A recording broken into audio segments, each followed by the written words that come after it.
Hi, xylem PSC YouTube ചാനലിലേക്ക് ഏവർക്കും ഹാർദമായ സ്വാഗതം. ഇന്ന് നമ്മൾ മത്സര പരീക്ഷയിലെ മലയാളത്തെക്കുറിച്ചാണ് പഠിക്കാൻ പോകുന്നത്. മത്സര പരീക്ഷകളിൽ മലയാളം എങ്ങനെയാണ് നമ്മൾ പഠിച്ചു വെക്കേണ്ടത്, മലയാളത്തെ സംബന്ധിച്ച് ഉദ്യോഗാർത്ഥികൾക്ക് എപ്പോഴും ഒരു ആശ്വാസം പകരുന്ന കാര്യം സിലബസിലോ ചേഞ്ച് ഒന്നും വരുന്നില്ല എന്നുള്ളതാണ്. പരീക്ഷകൾ ഏതും ആയിക്കോട്ടെ, പരീക്ഷ മാറി മാറി വന്നോട്ടെ, പക്ഷേ നമുക്കറിയാം സിലബസിന് മാറ്റമൊന്നും വരുന്നില്ല. അത്തരത്തിൽ ഒരു പ്രാവശ്യം മലയാളം പഠിച്ച് ആ സിലബസ് അറിഞ്ഞ് ഒന്ന് സെറ്റാക്കി കഴിഞ്ഞാൽ വരും പരീക്ഷകളിലൊക്കെ അതുപോലെ നമുക്ക് ആ ഒരൊറ്റ നോട്ട്, ആ ഒരൊറ്റ പഠനം കൊണ്ട് തന്നെ മലയാളത്തിലെ 10 മാർക്കും നേടാനായിട്ട് സാധിക്കും. ഡിഗ്രി മെയിൻസിലേക്കൊക്കെ വരുമ്പോൾ നിങ്ങൾക്കറിയാം 13 മാർക്കായിട്ടാണ് ഉയർത്തിയിട്ടുള്ളത്. എന്നാലും സിലബസ് മാറുന്നില്ല എന്നുള്ളതാണ് ആശ്വാസം, അല്ലേ? അതുകൊണ്ടാണ് ഞാൻ പറഞ്ഞത് ഒറ്റത്തവണ ഇൻവെസ്റ്റ്മെൻ്റ് ആണ് മലയാളം പഠിച്ചു വയ്ക്കൽ. ഇനി എങ്ങനെയാണ്, ഏത് ഏരിയ, പലപ്പോഴും ഉദ്യോഗാർത്ഥികൾ നമ്മളോട് ചോദിക്കുന്ന ഒരു കാര്യമാണ്, ഏത് ഏരിയ ആണ് കൂടുതൽ ഫോക്കസ് ചെയ്യേണ്ടത്? 13 ടോപ്പിക്കുകൾ ഉള്ളതിൽ ഏതിന് കൂടുതൽ പ്രാധാന്യം കൊടുക്കണം? ശരിക്കും പറഞ്ഞാൽ മലയാളത്തിന് അങ്ങനെ ഒരു ഫോക്കസ് ഏരിയ എന്ന് പറയുന്നത് ഇല്ല. 13ഉം ഇമ്പോർട്ടൻ്റ് ആണ്. കാരണം 10 ചോദ്യമാണ് സാധാരണ ഒരു ജനറൽ PSC പരീക്ഷയ്ക്ക് വരുന്നത്. ഇത് 13ൽ നിന്ന് ഏത് വേണമെങ്കിലും ചോദിക്കാം. അപ്പം നമ്മൾ ഏതെങ്കിലും ഒരു ടോപ്പിക്ക് സ്കിപ്പ് ചെയ്യുമ്പോൾ ആ 1 മാർക്ക് നഷ്ടപ്പെടാൻ ചാൻസ് ഉണ്ട്. ഇനി വേറൊരു വെട്ടിലാകുന്ന ഒരു സംഗതി എന്ന് പറയുന്നത് 13 ടോപ്പിക്കിനിൽ നിന്നും 10 ടോപ്പിക്ക് കവർ ചെയ്യാത്ത ക്വസ്റ്റ്യൻസും ഉണ്ട്. ഒരു 6-7 ടോപ്പിക്കിൽ ഒതുങ്ങി നിന്നുകൊണ്ട് റിപ്പീറ്റ് ക്വസ്റ്റ്യൻ വരും. ഉദാഹരണത്തിന് ഇപ്പോൾ പര്യായം അല്ലെങ്കിൽ ഒറ്റപ്പദം തന്നെ 2 എണ്ണം ചോദിക്കുന്ന അവസ്ഥയുണ്ട്. ട്രാൻസ്ലേഷൻ അഥവാ ഈ പറയുന്ന തർജ്ജമ എന്ന് പറയുന്ന ഒരു കണ്ടന്റ് ഉണ്ട്. അതായത് എന്താണ്, അത് ഞാൻ ഇവിടെ ഉൾപ്പെടുത്തിയിട്ടില്ല കേട്ടോ. പദശുദ്ധി, വാക്യശുദ്ധി, ഭാഷ, ഒറ്റപ്പദം. അത് ഭാഷ എന്താ പറയുമ്പോൾ ഇവിടെ ഉദ്ദേശിച്ചത് തർജ്ജമയാണേ. ഭാഷയിൽ നിന്നും ഇംഗ്ലീഷ് ഭാഷാ പദത്തിലേക്ക് മാറുക എന്നുള്ളതാണ്. ഇതാണ് ഇവിടെ തർജ്ജമയാണ് വരുന്നത്. അപ്പോൾ തർജ്ജമ എന്ന് കൂടിയുണ്ട്. അപ്പോൾ ഈ തർജ്ജമയൊക്കെ പലപ്പോഴും കണ്ടിട്ടുണ്ട് ഇംഗ്ലീഷിൽ നിന്ന് മലയാളത്തിലോട്ട്, മലയാളത്തിൽ നിന്ന് ഇംഗ്ലീഷിലോട്ട്. ഇനി അല്ലെങ്കിൽ ഒരു സാധാരണ ഒരു സ്റ്റേറ്റ്മെൻറ്റ് തന്നിട്ട് അതിൻ്റെ മലയാള പരിഭാഷ ചോദിക്കുന്നതോടൊപ്പം തന്നെ പിന്നെ ഒരു ഇതെന്ന് പറയുന്നത് ഏതെങ്കിലും ഒരു പഴഞ്ചൊല്ല്, ഒരു പ്രോവർബിൻ്റെ മലയാളം അതോ അല്ലെങ്കിൽ ഒരു ഇടിയോ ഒക്കെ തന്നിട്ട് അതിൻ്റെ മലയാളമൊക്കെ ചോദിക്കാറുണ്ട്. അപ്പോൾ അത്തരത്തിൽ ട്രാൻസ്ലേഷൻ എന്ന് പറയുന്ന ആ ഒരു ടോപ്പിക്ക് നമ്മൾ സ്കിപ്പ് ചെയ്യുമ്പോൾ 2 മാർക്ക്, 10ൽ 2 മാർക്ക് റാങ്ക് മേക്കിംഗ് മാർക്കുകളായിരിക്കും പലപ്പോഴും, അല്ലേ? അതുപോലെയാണ് ശൈലികൾ, പഴഞ്ചൊല്ലുകൾ തന്നെ അത് റിപ്പീറ്റ് ആയിട്ടൊക്കെ 2 ശൈലി ചോദിച്ച പരീക്ഷാ ക്വസ്റ്റ്യൻസും ഉണ്ട്. അതിൻ്റെ അർത്ഥവും അതൊന്നും നമ്മൾ സ്കിപ്പ് ചെയ്യരുതെന്ന് തന്നെയാണ്. അപ്പം നമുക്ക് നോക്കാം. പദശുദ്ധി ശരിക്കും പറഞ്ഞ് നിങ്ങൾ ഒരു ഞായറാഴ്ച രാവിലെ ഒന്ന് അത്യാവശ്യ ജോലിയൊക്കെ വീട്ടിൽ ഇരുന്ന് തീർക്കാൻ പറ്റുന്ന ഒരു ടോപ്പിക്കാണ് പദശുദ്ധി. ഒറ്റ ദിവസം കൊണ്ട് തീർക്കാം. ഏറ്റവും പ്രധാനപ്പെട്ട പദങ്ങളൊക്കെ ചെയ്ത് അതിൻ്റെ പ്രീവിയസ് ഇയർ ക്വസ്റ്റ്യനും ഒക്കെ ഒന്ന് നോക്കി ഒരൊറ്റ ദിവസം കൊണ്ട് തന്നെ നമുക്ക് യൂസ്ഫുൾ ആക്കി എടുക്കാൻ പറ്റുന്ന, അല്ലെങ്കിൽ ആ സിലബസ് കവർ ചെയ്യാൻ പറ്റുന്ന ഒന്നാണ് പദശുദ്ധി. അപ്പോൾ ഇത് ഒട്ടും തന്നെ ടഫല്ല. പദശുദ്ധി എപ്പോഴും ഒരു റെസ്ട്രിക്റ്റഡ് ഏരിയ ആണ്. ഞാൻ ആ റെസ്ട്രിക്റ്റഡ് ഏരിയ എന്ന് പറയാൻ കാരണം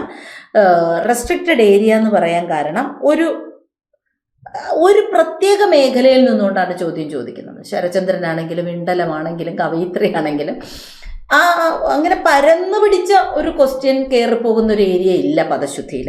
ഇനി വാക്യശുദ്ധിയിലേക്ക് വന്നാലോ, അവിടെ വർക്കൗട്ട് ചെയ്യേണ്ടത് ലോജിക് ആസ്പെക്റ്റുകൾ നോക്കണം. അതായത് ലോജിക് ആസ്പെക്ട്സ് എന്ന് പറയുമ്പോൾ ഏകദേശം ഓളം, സുമാർ ഓളം, ഏതാണ്ട് ഓളം, ഇങ്ങനെയൊക്കെ വരുന്നത് ആവർത്തിക്കുന്നുണ്ടോ? ഇനി അല്ലെങ്കിൽ ബഹുവചന പ്രത്യയം, ജീവനില്ലാത്ത നപുംസക വസ്തുക്കളോടൊപ്പം ബഹുവചന പ്രത്യയം, 10 തേങ്ങകൾ തെറ്റാണ്, അതേസമയം 10 കുട്ടികൾ എന്ന് പറയാം, അല്ലേ? അത്തരത്തിലൊക്കെയുള്ള ലോജിക് ആസ്പെക്റ്റിൽ ഊന്നി നിന്നുകൊണ്ട് വാക്യശുദ്ധിയുടെ കണ്ടന്റ് എടുത്ത് പഠിച്ച് 1-2 PYQs ഒക്കെ നോക്കി കഴിയുമ്പോൾ ഒരു ലോജിക് വൈസ്, അതുപോലെ പദക്രമഭംഗം ഉണ്ടല്ലേ. പരേതനായ ബിന്ദുവിൻ്റെ അച്ഛനാണ് സുകുമാരൻ. ആ പദങ്ങൾ മാറ്റി മറിച്ചും തിരിച്ചു വിട്ടിരിക്കുകയാണ്. പരേതനായ ബിന്ദുവിൻ്റെ അച്ഛനാണ് സുകുമാരൻ എന്ന് പറയാൻ പറ്റുമോ? ഇല്ല. ബിന്ദുവിൻ്റെ അച്ഛനാണ് പരേതനായ സുകുമാരൻ, അല്ലേ? ബിന്ദുവിൻ്റെ പരേതനായ അച്ഛൻ എന്ന് പറഞ്ഞാൽ അങ്ങനെ വേറെ പരേതനല്ലാത്ത അച്ഛനുണ്ടെന്നൊരു അർത്ഥം വരും.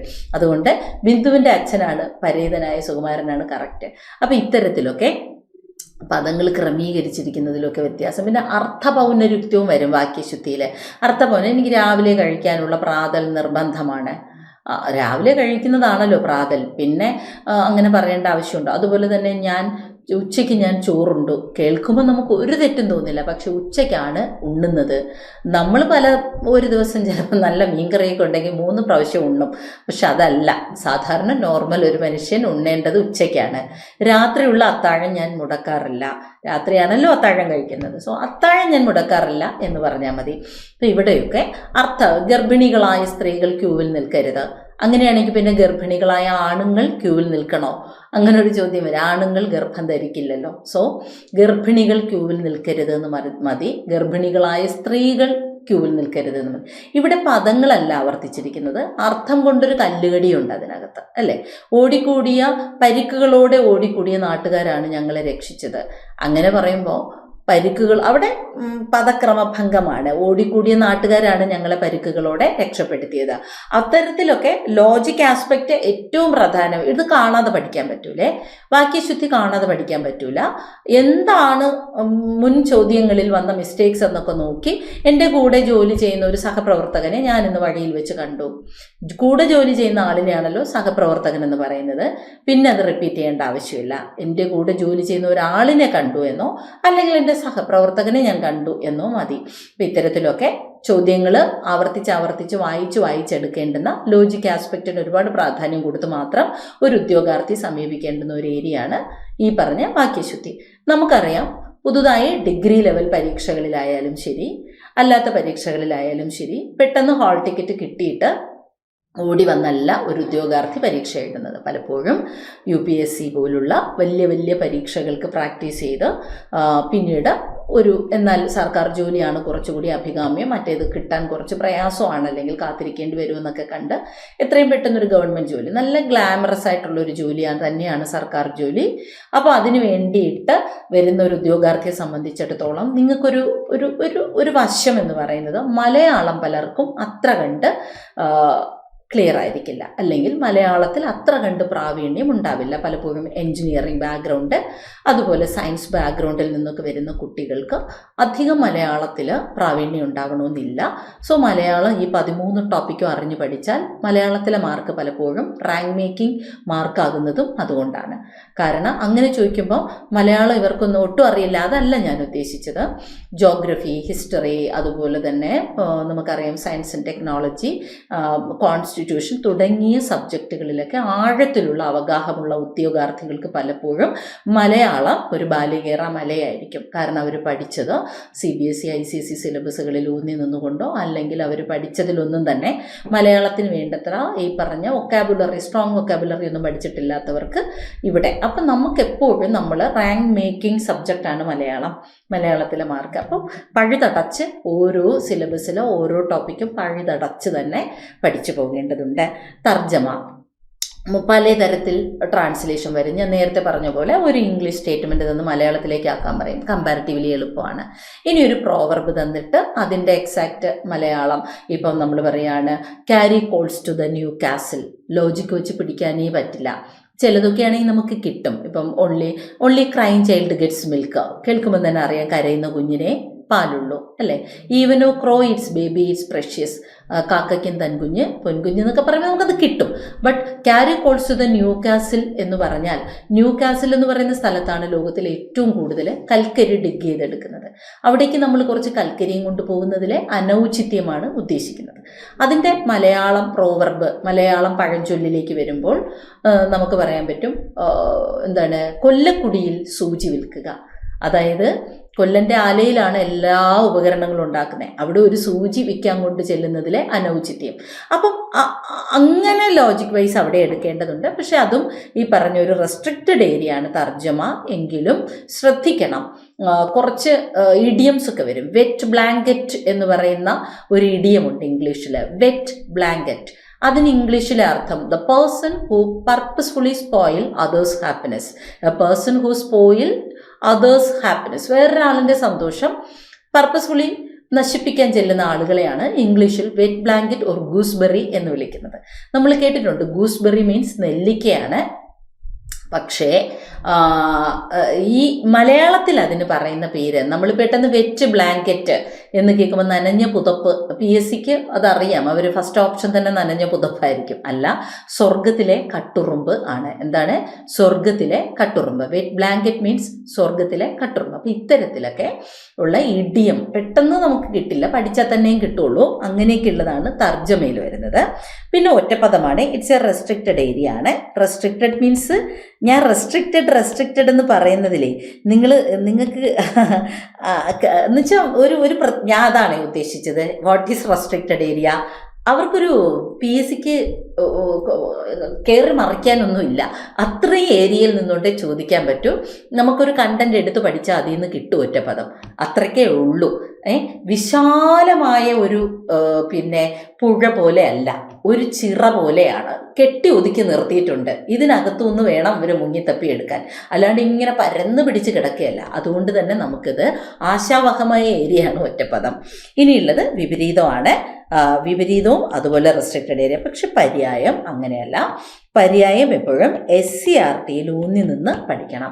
5ാം ക്ലാസ് മുതൽ 12ാം ക്ലാസ് വരെയുള്ള SCERT പാഠഭാഗങ്ങളിലെ യൂണിറ്റ് ബാക്കിൽ കൊടുത്തിരിക്കുന്ന പദങ്ങളുടെയൊക്കെ പര്യായം പലപ്പോഴും കടന്ന് വരാറുണ്ട്. ഇപ്പം ത്വര എന്ന പദത്തിന് നമുക്കറിയാം അല്ലേ, അതിയായ ആഗ്രഹം എന്നുള്ള അർത്ഥമൊക്കെയാണ്. അതുപോലെ ഇപ്പം അച്ചം എന്ന പദമൊക്കെ SCERTയിലുണ്ട്. അച്ചം ശുദ്ധം എന്നാണ് അർത്ഥം. അപ്പം അത്തരത്തിലൊക്കെയുള്ള പ്രത്യേക പദങ്ങളുടെ മീനിങ് ഒക്കെ ചോദിക്കുന്ന തരത്തിലും എന്ത് വരാറുണ്ട്, ഈ പര്യായം എന്ന ഏരിയയിൽ നിന്നും ക്വസ്റ്റ്യൻ വരാറുണ്ട്. ഓക്കെ, ഇനി നോക്കണേ, എന്താണ് ശൈലികൾ, പഴഞ്ചൊല്ലുകൾ എന്ന് പറയുന്നത് നല്ല റെസ്ട്രിക്റ്റഡ് ഏരിയ ആണ്. കാര്യം നമുക്ക് എന്താ, അതിനകത്ത് ഒരു പ്രത്യേക പരിധി നിശ്ചയിച്ചിട്ടുണ്ട്. അതുകൊണ്ട് തന്നെ ശൈലി, പഴഞ്ചൊല്ല് പിന്നെ ഉള്ളതെന്ന് പറഞ്ഞാൽ ഇതിനൊരു അപകടം കൂടിയുണ്ട്. പഠിച്ചു വെക്കാൻ പറ്റുന്നതോടൊപ്പം തന്നെ കൃത്യമായൊരു എവിഡൻസ് ഒരു ഉദ്യോഗാർത്ഥിക്ക് ഹാജരാക്കാനാവില്ല. ഒരു ശൈലിയെ സംബന്ധിച്ച് എന്തെങ്കിലും ആക്ഷേപമുണ്ടെങ്കിൽ കേരള പാണിനീയമോ ശബ്ദധാരാവലിയോ പദകോശമോ ഒന്നും നമുക്ക് കാണിക്കാനോ ആവില്ല. കാരണം ശൈലിക്കും പഴഞ്ചൊല്ലിനും വ്യക്തമായ ലിഖിത രേഖകളൊന്നുമില്ല. ഒരു തലമുറയിൽ നിന്നും വേറൊരു തലമുറയിലേക്ക് പകർന്നു കിട്ടിയ ഭാഷയുടെ പാരമ്പര്യമാണ് ശൈലിയും പഴഞ്ചൊല്ലും. വാമൊഴി വഴക്കമായി പകർന്നെടുത്തതാണ്. സർപ്പന്യായം എന്ന് പറയുന്ന ഒരു സർപ്പന്യായം എന്ന് പറയുന്ന ഒരു ശൈലി മുമ്പ് ചോദിച്ചിരുന്നു. എന്താണ് സർപ്പന്യായം എന്ന് ചോദിച്ചാൽ, ശരിക്കും മുന്നേ പോകുന്ന ഒരു സന്യാസി പറയുന്നു ആ കിടക്കുന്നത് സർപ്പമാണ്. ആക്ച്വലി അതൊരു കയറായിരുന്നു. പിന്നാലെ വരുന്ന സന്യാസിയുടെ ശിഷ്യന്മാരും അത് സർപ്പമെന്ന് തന്നെ പറയുന്നു. അവർക്കറിയാം അത് കയറാണെന്ന്, പക്ഷെ അത് എന്ത് തന്നെ പറയുന്നു, അതും സർപ്പം, സന്യാസി പറഞ്ഞതല്ലേ. അല്ലെങ്കിൽ എന്താണ്, വിജ്ഞാനമുള്ളവർ, ഒരാളെ ആശ്രയിച്ച് നിൽക്കുന്നവർ തെറ്റ് ശരി വേർതിരിക്കാതെ അതിനനുകൂലിച്ച് പോകുക, ഒരുതരം അന്ധമായ അനുകരണം എന്നൊക്കെ പറയാം. പക്ഷെ PSC അതിന് ഓപ്ഷനിൽ കൊടുത്തിരുന്ന ആൻസർ എന്ന് പറയുന്നത് മറ്റൊരാളിൻ്റെ അധ്വാനത്തെ പിൻപറ്റി ജീവിക്കുക എന്നാണ്. ഈ സന്യാസിയുടെ തണലിൽ ജീവിക്കുന്നത് കൊണ്ട് ശിഷ്യന്മാർ അങ്ങനെ പറഞ്ഞതാകാം എന്നുള്ള അർത്ഥത്തിൽ എത്തിച്ചേരാം. എങ്കിലും രജ്ജു സർപ്പന്യായം എന്ന് പറയുന്ന ഒരു ശൈലി സംസ്കൃതത്തിലുണ്ട്. അതിൻ്റെ അർത്ഥം ഇതാണ്, ആ ആള് പറയുന്നത് കേട്ട് അങ്ങനെ തന്നെ സമ്മതിക്കുക, ഏറാമൂളുക എന്നൊക്കെയുള്ള അർത്ഥമാണ്. പക്ഷെ ഇത്തരത്തിൽ ശൈലിയെ ചോദ്യം ചെയ്യാൻ പറ്റുന്ന തരത്തിലുള്ള ലിഖിത രേഖകളൊന്നും ഇല്ലാത്ത സ്ഥിതിക്ക് PSC തരുന്ന ഫൈനൽ ആൻസർ തന്നെ അംഗീകരിക്കുകയും നമുക്ക് നിവൃത്തിയുമുള്ളൂ. കന്നി പറിക്കലും കടലാട്ടവും ഒരുമിച്ച് എന്ന് പറയും. അങ്ങനെയൊക്കെയുള്ള റയർ ശൈലികൾ, അതിൻ്റെ അർത്ഥം എന്ന് പറയുന്നത് തുടക്കവും ഒടുക്കവും ഒരുപോലെ. അപ്പം അതും നമ്മൾ ശ്രദ്ധിക്കേണ്ടതാണ്.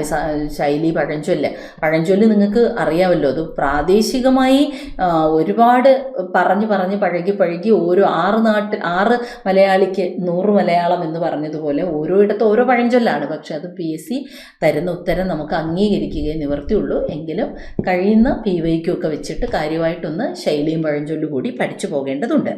ഇനിയുള്ളത് സമാനപദമാണ്. പര്യായം പഠിക്കുന്നതോടൊപ്പം പഠിക്കേണ്ടുന്ന ടോപ്പിക്കാണ് സമാനപദം.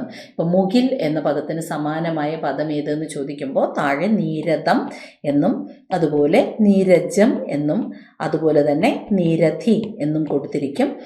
ഇതൊന്നുമല്ല എന്നും കൊടുക്കാം. അങ്ങനെയാണെങ്കിൽ നമ്മളതൊക്കെ ലോജിക്ക് വെച്ച് പഠിക്കണം. ദം വന്നു കഴിഞ്ഞാൽ, ദം ബിരിയാണിയുടെ ദം വന്നാൽ മേഘമെന്നും ജം വന്നാൽ താമരയെന്നും അതുപോലെ തന്നെ ധി വന്നാൽ സമുദ്രമെന്നും, ജലം എന്നതിൻ്റെ പര്യായത്തോടൊപ്പം ദം വന്നാൽ മേഘം, ജം വന്നാൽ താമര, ധി വന്നാൽ സമുദ്രം. നീരെന്ന് പറഞ്ഞാൽ വെള്ളമാണ്. അതുകൊണ്ട് ജലജം, ജലദം, ജലധി, നീരദം, നീരജം, നീരധി, വാരി, വാരിജം, വാരിധി. ആ രീതിയിൽ തന്നെ സമുദ്രത്തിൻ്റെയും മേഘത്തിൻ്റെയും താമരയുടെയൊക്കെ പര്യായത്തോടൊപ്പം പഠിച്ചു പോകുക കൂടി വേണം. ഓക്കെ അല്ലേ? പിന്നെയുള്ളതാണ് ചേർത്തെഴുത്ത്, പിരിച്ചെഴുത്ത്. ഇത് കമ്പൈൻഡാണ്. സന്ധി എന്ന് പറയുന്ന ടോപ്പിക്കാണ്. അപൂർവമായി എങ്കിലും, അപൂർവം എന്നിപ്പോൾ പറയാനാവില്ല, മിക്ക പരീക്ഷകളിലും സന്ധി ഏത് എന്നുകൂടി ചോദിക്കുന്നുണ്ട്. അതുകൊണ്ട് തന്നെ സന്ധിയിൽ ഊന്നി നിന്ന് പഠിക്കണം. കരിയധികം പുലി, കരിമ്പുലി എന്ന് പറയുമ്പോൾ പ എന്ന വർഗാക്ഷരത്തിൻ്റെ ഒപ്പം അതിൻ്റെ അനുനാസികമായ മാ കയറി വരുന്നത് കൊണ്ടാണ് ഇമ്പയായി മാറി കരിമ്പുലി എന്നാകുന്നത്. അവിടെ മാ ആഗമിക്കുകയാണ് ചെയ്യുന്നത്, മ എന്ന അനുനാസികം. അപ്പം കരിമ്പുലി ആഗമസന്ധി. അതേസമയം കരിക്കട്ട എന്ന് പറയുന്നിടത്ത് കരി അധികം കട്ട, കരിക്കട്ട. അവിടെ കരി അധികം കട്ട, കട്ട എന്ന് പറയുന്ന ഉത്തരപദത്തിൽ ആദ്യ വ്യഞ്ജനമായ ക ഇരട്ടിക്കുകയാണ് ചെയ്യുന്നത്. അപ്പോൾ അവിടെ ഇരട്ടിപ്പ് വന്നതുകൊണ്ട് അത് ദ്വിത്വമാണ്. ഇത്തരത്തിൽ അതായത് എന്താ പറയില്ലേ, പിന്നെ മുള്ളും പൂവും വേർതിരിച്ച്, അങ്ങനെ പറയാറുണ്ടോ? മുള്ളും പൂവും അറിയില്ല എനിക്ക്. എന്തായാലും സന്ധിയുടെ നിയമം വേർതിരിച്ച് തന്നെ പഠിച്ചു കൊണ്ടുപോകേണ്ടതുണ്ട്. പലപ്പോഴും എന്ത് ചെയ്യുന്നുണ്ട്, സന്ധി ഇത് എന്നുള്ള ചോദ്യം കൂടി ചോദിക്കുന്നുണ്ട്. അപ്പം അങ്ങനെ ചേർത്തെഴുത്തും പിരിച്ചെഴുത്തും ഒരുമിച്ച് വേണം പഠിക്കാൻ. സ്ത്രീലിംഗം പുല്ലിംഗം വളരെ എളുപ്പമുള്ള ഒരു ഏരിയ ആണ്. നേരത്തെ പറഞ്ഞ റെസ്ട്രിക്റ്റഡ് ഏരിയ, അതാണ് 6A എന്നിട്ടേക്കുന്നത്. ഒരു സ്ലൈഡ് കളക്ട് ചെയ്ത് ഒന്ന് പഠിച്ചെടുക്കാവുന്ന ഒന്നാണ് സ്ത്രീലിംഗം പുല്ലിംഗം. വചനം വെരി സിമ്പിൾ. നമ്മൾ പറയില്ലേ, എന്താണ് വിശേഷം ഏതായാലും കലണ്ടർ മനോരമ തന്നെ. മനോരമയുടെ പരസ്യമല്ല, മനോരമയുടെ ബ്രാൻഡ് അംബാസഡറുമല്ല, എന്നാലും പറയുകയാണ്, വചനം എല്ലാ പരീക്ഷയ്ക്കും, ഡിഗ്രി ആയിക്കോട്ടെ, KS ആയിക്കോട്ടെ, ഈവൻ നമ്മുടെ സാധാ LD ആയിക്കോട്ടെ, ഏത് പരീക്ഷയ്ക്ക് LP UP ആയിക്കോട്ടെ, വചനം ഒരൊറ്റ പഠനം എല്ലാ പരീക്ഷയ്ക്കും ഉറപ്പായിട്ടും ചോദിക്കുന്ന ഒന്നുകൂടിയാണ് വചനം. ഇനി ഘടകപദം, വാക്യം ചേർത്തെഴുതുക. എങ്കിലും, എന്നിട്ടും, പക്ഷേ തുടങ്ങിയ കണക്റ്റിംഗ് വേർഡുകൾ ഉപയോഗിച്ച് ഒരു വാക്യത്തെ പൂരിപ്പിക്കുന്നതിനെയാണ് ഘടകപദം എന്ന് പറയുന്നത്. ഇത് സമാസം കൂടി വേണം, അതായത് വിഗ്രഹിക്കൽ കൂടി. തലവേദന, തലയിലെ വേദന, അത്തരത്തിൽ സമാസം കൂടി പഠിക്കേണ്ടതുണ്ട്, പഠിക്കണം. സമാസം എന്ത് ചെയ്യണം? പഠിക്കണം. അപ്പം അതുകൂടി ചേർത്ത് വേണം ഇവിടെ പഠിക്കാൻ. അങ്ങനെ 13 ടോപ്പിക്കുകൾ ഒന്ന് മനസ്സിരുത്തി വായിച്ചാൽ തീർക്കാവുന്നതേ ഉള്ളൂ. അത് കഴിഞ്ഞ് SCERT ന്യൂ ടെക്സ്റ്റ് ബുക്കാണ് നമുക്ക് അവൈലബിൾ ആയിട്ടുള്ളത്. 2 ടെക്സ്റ്റുകളാണുള്ളത്. ഏതൊക്കെ ക്ലാസ് വേണമെന്ന് ചോദിച്ചാൽ 5 to 12 എന്ന് തന്നെ പറയാം. ഇവിടെ അടിസ്ഥാന പാഠാവലിയും കേരള പാഠാവലിയും 2 SCERT ന്യൂ ടെക്സ്റ്റുകളുടെയും യൂണിറ്റ് ബാക്ക്. നമുക്ക് ഹിസ്റ്ററി പോലെ ജോഗ്രഫി പോലെയൊന്നും ചാപ്റ്റർ വൈസ് ക്വസ്റ്റ്യൻസ് ഇല്ല. ലൈൻ ബൈ ലൈൻ ഒന്നും നമുക്ക് പഠിക്കണ്ട. നമുക്ക് യൂണിറ്റിൻ്റെ പുറകിലുള്ള വൊക്കാബുലറി മാത്രം നോക്കിയാൽ മതി. നമുക്ക് വേണ്ടത് എന്താണ്? വൊക്കാബുലറി മാത്രമാണ്, അത് നോക്കിയാൽ മതി. പിന്നെ ഉള്ളത് PYQ ആണ്.